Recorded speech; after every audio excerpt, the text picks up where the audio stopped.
Okay, got our keyboard all here. So what we've got 1, 2, 3, 4 screws on the outside and 2 in the middle. Now these 2 in the middle hold the plate down to the front of the frame as well, so just be aware of that. So all 6 do have to come out of the keyboard. So we'll go through and we'll start with that and then see how we go. Hopefully it's not one of these pain in the neck ones that you have to end up completely stripping apart. Some of them were, some of them weren't. Some of them you got to be very careful on, where there could be parts that could fly out all over the place. A lot of the times I'll get something, as you can see on here, there's some flat sides to it, and I'll get it and sit it on it, so there is no pressure on any of the keys, and that just stops springs and things from flying out the back, and just depending on how this one is made. So I'll get a couple of things for this to sit on top, and then we'll look at unscrewing these screws. Okay guys, I've got it propped up. Just used got a couple of old Weller iron heater elements here, and the boxes are a nice size, so I just slip them under there and it holds it up, and the cardboard, so they're not going to scratch anything. So what we'll do is we'll go through and we will undo these 2 center ones first, and you can tell the difference because the 2 center ones are actually short. They're actually quite short, which they have to be when they go through the keyboard, because it's going into the plastic housing. So then we'll undo these 2 side ones here and these 2 over here. It looks like these are all exactly the same size screws, so we don't have to worry about which ones are going to go where. So those are all the 6 screws are out. Put those into our container, and then we should be able to, maybe with a little bit of persuasion, we should be able to pop our keyboard. Now on here you'll notice that there's actually like 2 little fingers at the back here, one here and one here. This slides under them, so gently lift it up and then slide it forward. Okay, we'll do that and then gently slide it forward, and there we go. And so yeah, that's the frame. Get rid of that. And as I thought, it is going to be one of these pain ones. It's an all-in-one, and we're going to have to dismantle it. So what we'll do is we'll pop this down and sit it on those boxes. Now to get these apart, you need a pair of pliers, and I like these little wee electronics pliers they are, or hobby pliers. They're bent. So what we've got to do is these metal tabs, that these go through from the front through to the back. So we have to get these and twist them so they're in line with the slots they come through. So I'll go around and do all these. There's a few of them on here, so I'll go around and do all these, and then I'll get back to you when we're ready to take it apart. Okay. And the last one is this one here. That's that. And then what you'll need is a small flat blade, and just get under the very edge and just pry it gently, and the metal tabs will just pop through the holes. And if they don't and they're still locked on, you may need to just tweak one of them a little bit. It may not be exactly square with the hole. And then that should come up, and just gently lift that off, and I'll show you why in a sec. That's our membrane on there. Is all these. Now these have, inside of these keys, they have tiny wee springs inside them, and if you're not careful they'll come flying out and try and find another one of those. The other thing they did with this keyboard is you've got diodes. Now these just push in here, and these are a carbon track on carbon bush on the back here with the diodes, which actually connect onto the back of the of this keyboard membrane. So, and there's LEDs in here too, so just be a little bit careful taking this off. And then take it and just gently put this to somewhere.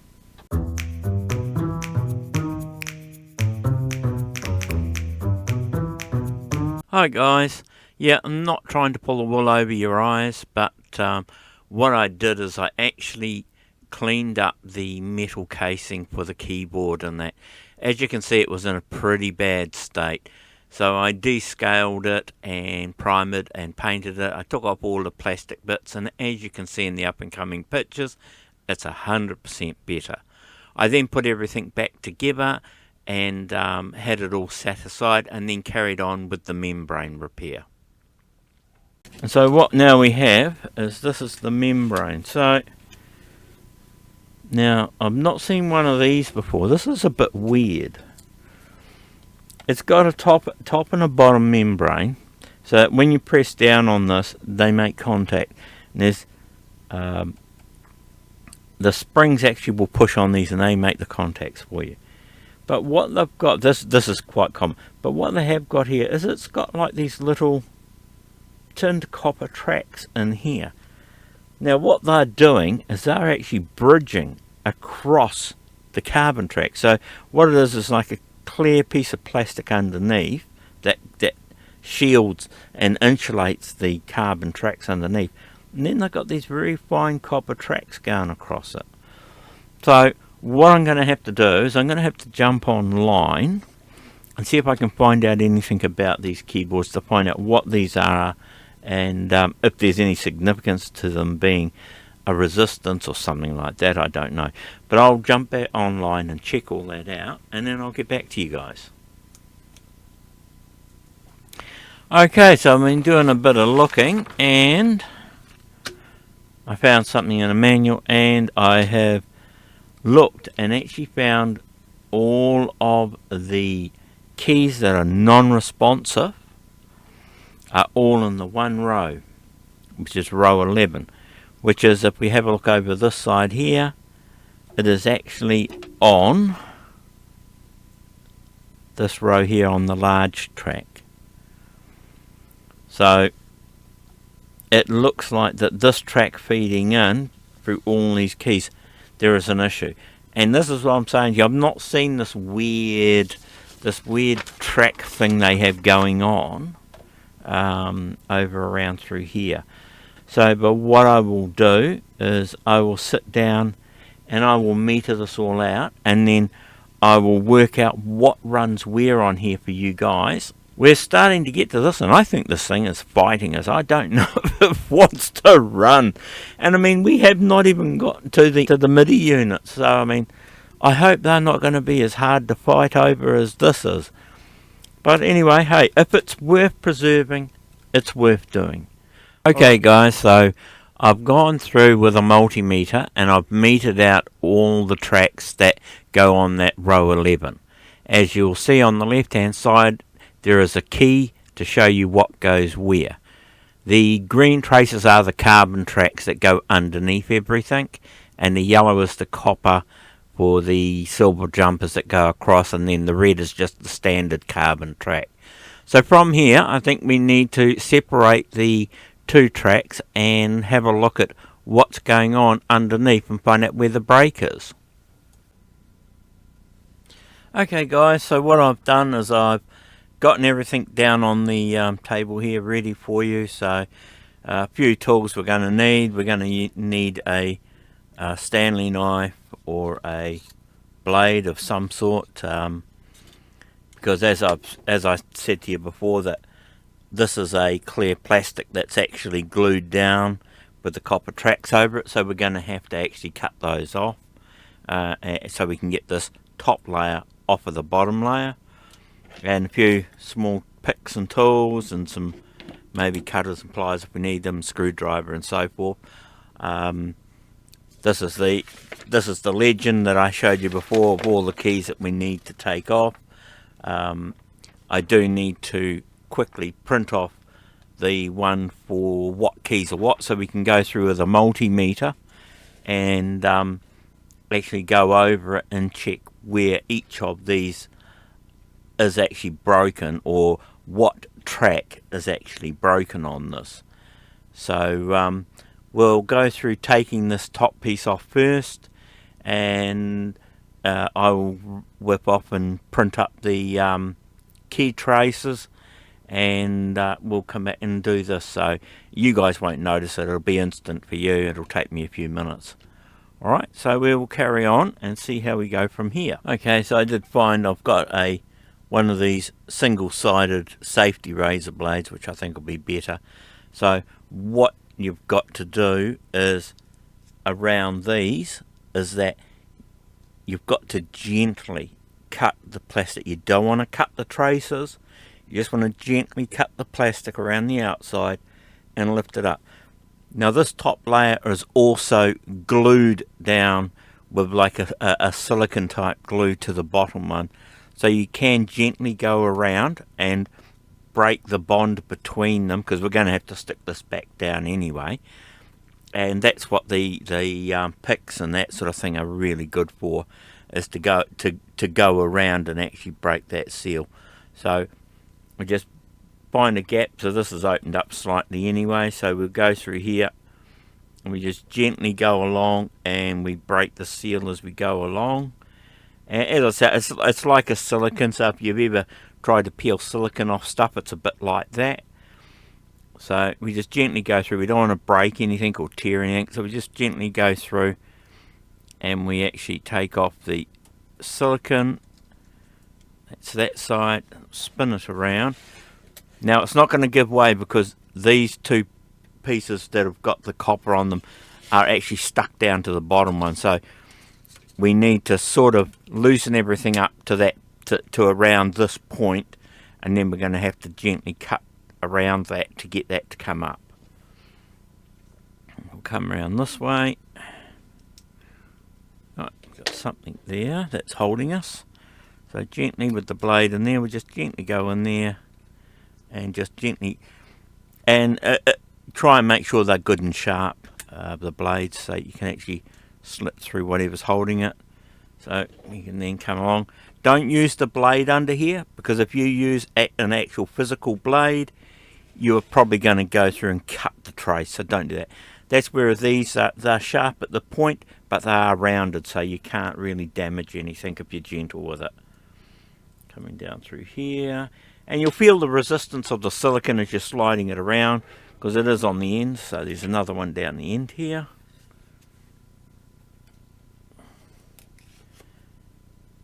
We'll gently go under there and just find out. That's it. And so that end is away. So okay, so we just then push it through a little bit more and run it down through the center. And I'm just protecting this end because I don't want it to tear or anything. So just gently push it down through there, breaking away the silicone till we get to this point, and go around it. Right, so now we've done that, that should all be pretty much away. So now we've got to be very, very careful when we do this, and so we just want to gently run it along the plastic and score it until it breaks through. I won't be able to talk to you guys and do this at the same time, so I will do it and then I'll come back to you, because there's no way I want to cut this. I've actually checked online, you can't buy these keyboard membranes unless you buy a whole computer, and that just outprices the whole thing. So I will just pause this here while I do it, and then I'll come back to you guys, okay? Okay, so I've got that pretty much through now, and I'm just making sure that that's cut all the way through, gently lifting it up, and it's come away, so that's good. So that's free. So you, as I say, I can't understate it enough, you've got to be gentle and take your time. And as you can see, we'll peel this off, and you may be wondering, how does this not make the keys go when you're not pressing on them? Well, if I lift this up, you'll actually see it's got like a white colouring around it. Well, that's like a type of it's not a cloth and it's not a paper, but it puts a layer above the carbon. So what that does is then that sits on top of this bottom one, and it actually makes a layer between them, so until something presses down they don't make contact. Okay, so, and if that was an issue, we would know, because the keys would be going on key repeat all the time. So I'm happy it wasn't that, because it could also be something else. So we'll be gentle with that, and we will put that aside. And with those, these sort of carbon tracks, you don't need to do a lot with them. You don't need to clean them or anything like that, because they're encapsulated together. There's no way for much to get into them. And I mean, when we put this back together, we just need to put, you'll see the squares and that around where they were stuck together. I'll just bring this up. It might see them on the camera there near the end.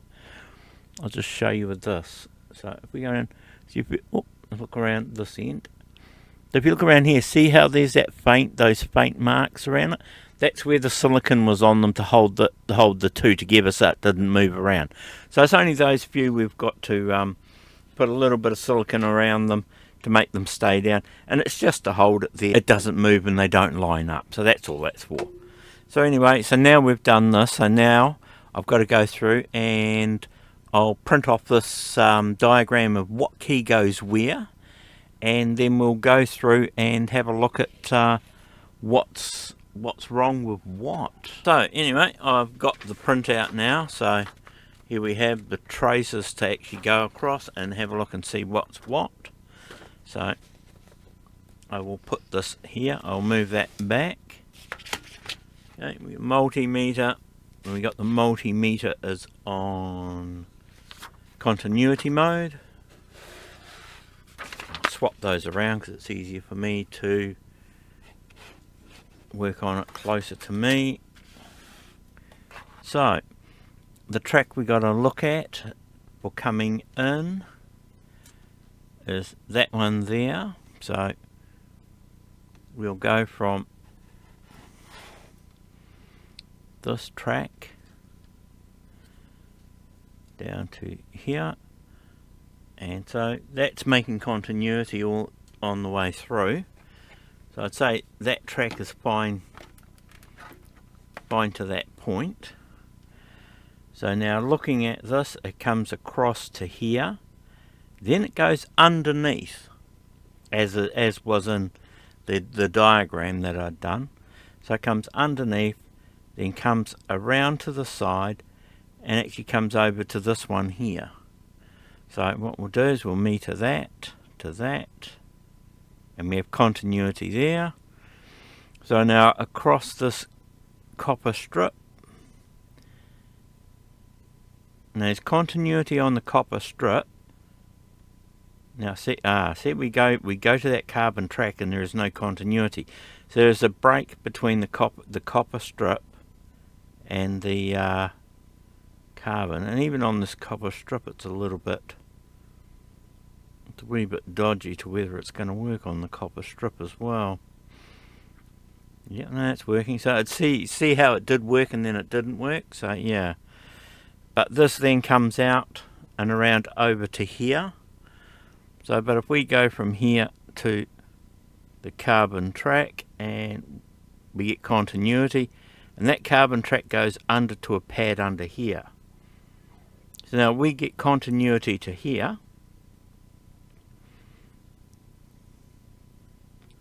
We did. See, this is what I'm saying.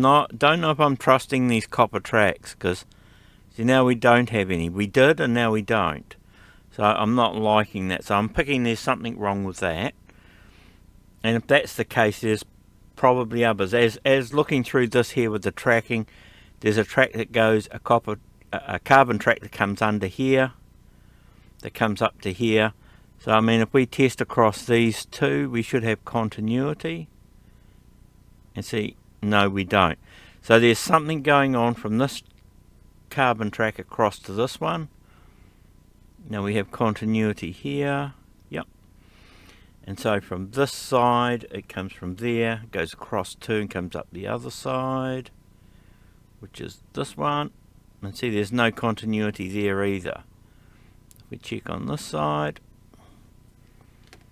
let's get the meter on the right, and we have continuity there. Then this track comes down and around, and it goes out off over the side over here. which is this one here. If we check that, and see there's no continuity there. So there is something going on around this block here somewhere. That's not good.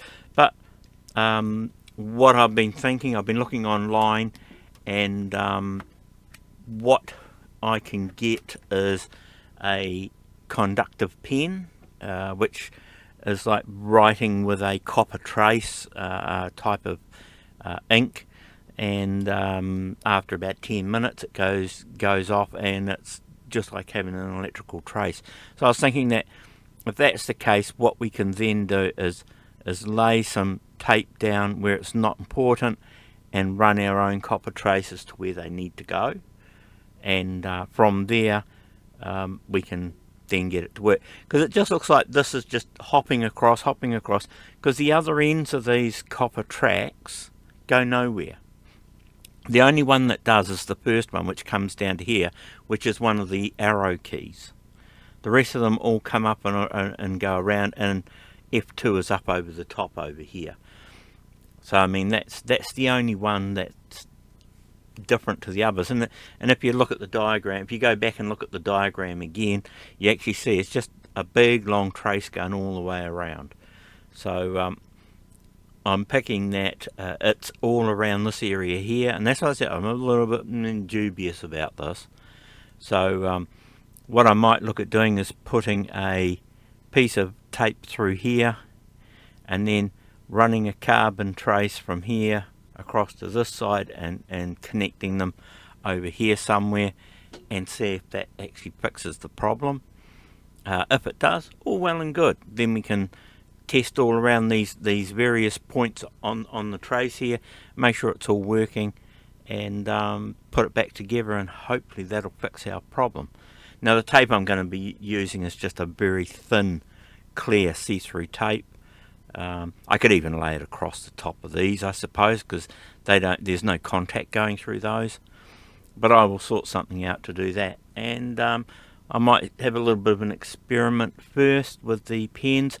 I've ordered some just in case. When I opened it and saw this, I thought they're not soldered, so I thought no, order some. Go and order some. So that's what I've done. I've actually ordered a couple of pens. So they're coming in from China. They'll be like about probably 4 weeks, 6 weeks to get here. Maybe a little bit quicker. Who knows? So this is where I'm stopping with this one for now. And when I get them in, I'm going to have a little bit of a play, and then we'll carry on with it from here. Alright. So what do you think? It looks like it's been fighting me all the way along. But anyway, part 5, maybe 4, who knows? Keep an eye out, guys.